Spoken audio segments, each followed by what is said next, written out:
Uncharted is an action-adventure film based on the video game series of the same name by Naughty Dog, LLC. Directed by Ruben Fleischer and starring Tom Holland, Mark Wahlberg, and Antonio Banderas, it is a relatively routine adventure film that provides an adequate amount of entertainment. In New York City, Nate Drake works as a bartender and makes good use of his pickpocketing skills to steal expensive items from wealthy customers. One night, Nate is visited by treasure hunter Victor Sullivan, who offers to recruit him on an expedition to find a lost fortune that once belonged to the famous explorer Ferdinand Magellan. At first, Nate is reluctant but soon changes his mind after learning that Sully once worked with Nate's missing brother Sam, and the two set off on a journey to find clues to the whereabouts of the missing treasure.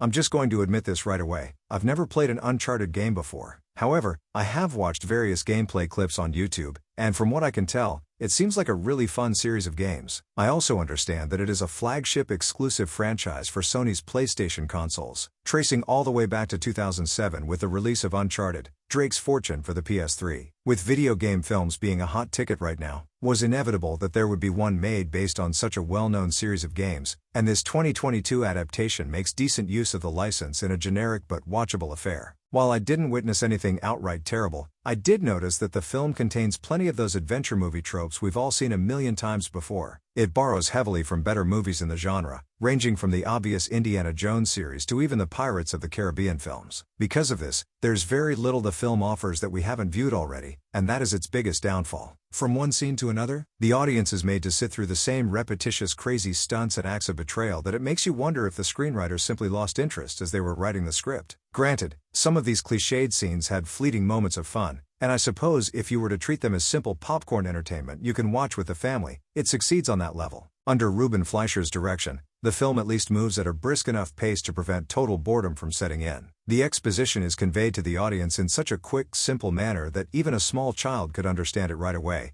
which I guess is good in the long run. If there's one thing that treasure hunt films don't need, it's unnecessarily complicated storytelling. Though again, this causes the film to play out as though it is on autopilot. Nearly every scene, whether it's an action set piece or the characters reading maps, begins and ends the exact way you'd expect. Some might prefer this kind of predictability in these types of movies, but I would have liked to see the filmmakers try something different to spice things up. I'm not sure how accurately the film follows the games, but from what I can gather it seems like it has gone the easy route of playing things safe so as not to alienate newcomers to the franchise. In the lead role, Tom Holland is likable enough as Nate Drake, but the whole time I just couldn't shake the fact that he's simply playing a watered-down version of his Spider-Man/Peter Parker character in the Marvel Cinematic Universe. Everything from his slightly awkward mannerisms to his physical strength and hand-to-hand combat was cut and paste identical to what we've seen him do many times in the past. There were even moments I half expected him to shoot webs from his wrists at the bad guys to subdue them. That's not to say Holland does a bad job, it's just that there's nothing of note to separate him from the signature role that made him famous in the first place with this one. I guess the filmmakers wanted someone young and recognizable in the role so as to attract a wider demographic of viewers, but I would have liked to see a more seasoned actor in the role. If he were younger, my pick would be Nathan Fillion.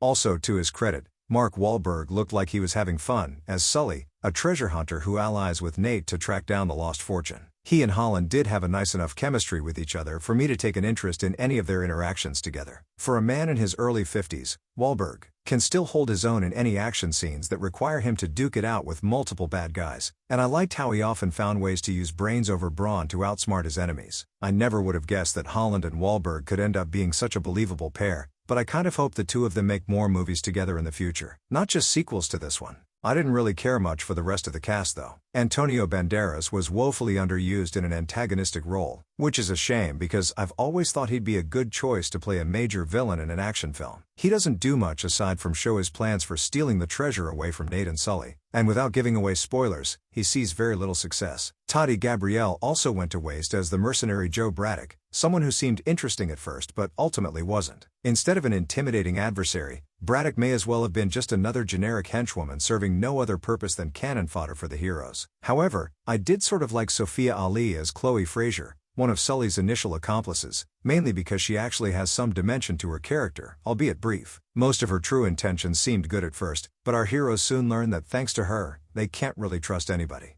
If you're up for some laid-back popcorn adventure that doesn't require too much thought process, then Uncharted might just scratch that itch for you. Personally, I can think of several other better films to recommend watching over this one, like the Indiana Jones series for instance, but if there are no other options, this one fills the void just fine. I must reiterate that I have not played the original game, so I'm not sure how much the film got right, but I can at least tell it had that adventurous spirit I like to see in both movies and games, which works well enough for me. As for everyone else, for what the film is, I say take it or leave it.